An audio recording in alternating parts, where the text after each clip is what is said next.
नमस्कार बंधुओं, माताओं एवं बहनों। क्या आपने कभी सोचा है कि हम दुखी क्यों होते हैं? जब सब कुछ हमारे पास होता है तब भी मन अशांत क्यों रहता है? क्यों मोह और शोक हमें बार बार घेर लेते हैं?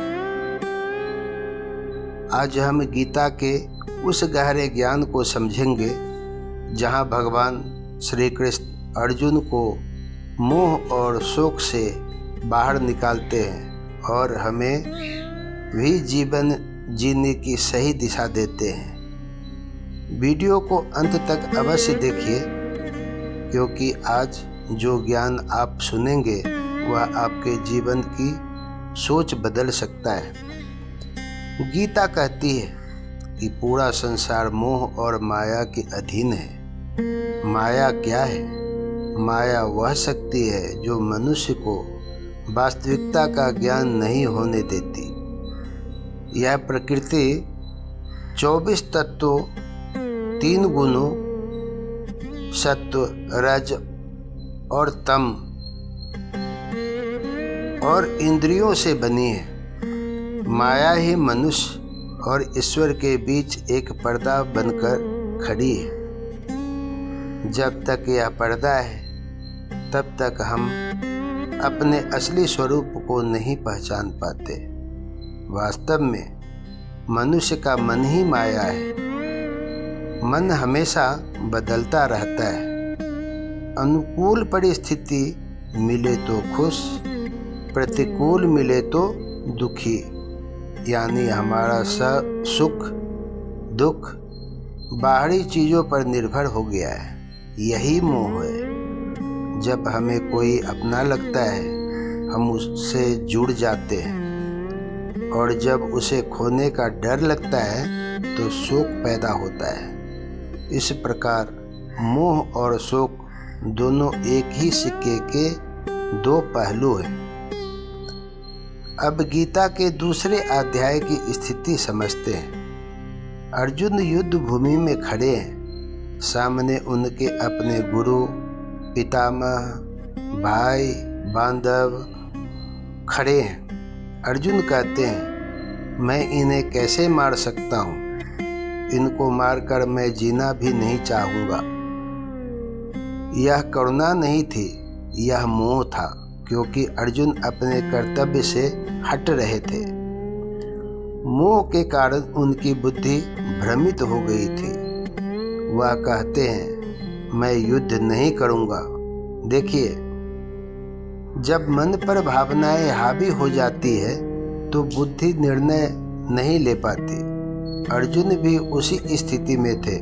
फिर क्या हुआ? अर्जुन ने स्वयं को भगवान का शिष्य बना लिया। उन्होंने कहा, मैं आपका शिष्य हूँ, मुझे निश्चित कल्याण का मार्ग बताए। यही वह क्षण है जहाँ से गीता का ज्ञान शुरू होता है। भगवान मुस्कुराते हुए कहते हैं, हे अर्जुन, यह मोह तुम्हें इस समय असमय से कैसे आ गया? यह न तो आर्य पुरुषों के योग्य है, न स्वर्ग दिलाने वाला है और न कीर्ति देने वाला है। भगवान आगे कहते हैं, कायरता को मत अपनाओ, हृदय की दुर्बलता को त्यागो और खड़े हो जाओ।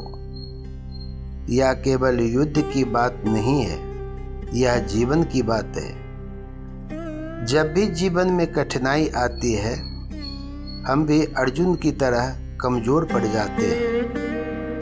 भगवान का संदेश है, कमजोरी त्यागो।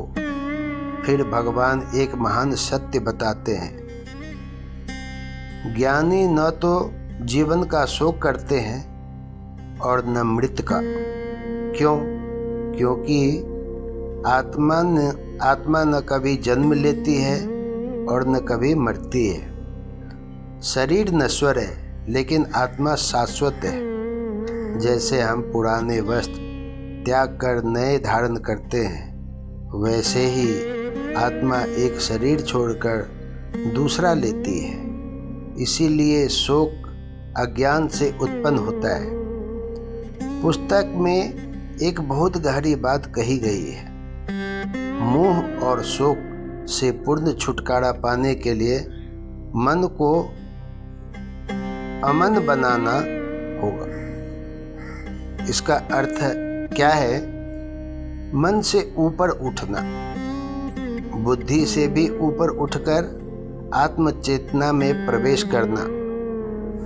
जब व्यक्ति आत्मज्ञान प्राप्त कर लेता है तो मोह और शोक उसे छू नहीं सकते।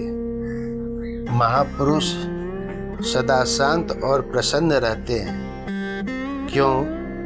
क्योंकि वे जानते हैं असत्य का अस्तित्व नहीं है और सत्य का कभी नाश नहीं होता। यह केवल सिद्धांत नहीं है, यह अनुभूति है। अब प्रश्न है, हम इस ज्ञान को जीवन में कैसे उतारें? परिस्थिति बदलती रहती है, इसे स्वीकार करें। मन को हर स्थिति में स्थिर रखने का अभ्यास करें। अपने कर्तव्य से पीछे न हटें। ध्यान और आत्मचिंतन करें। हर दुख में स्वयं से पूछें, क्या यह अस्थायी है?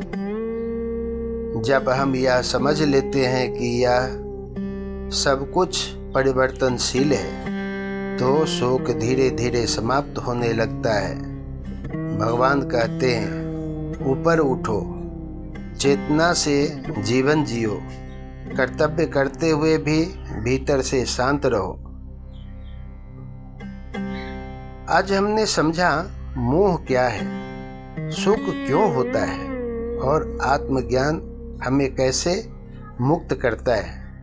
अर्जुन की तरह हम भी जीवन की युद्ध भूमि में खड़े हैं, लेकिन याद रखिए, समस्या नहीं, हमारी दृष्टि समस्या है।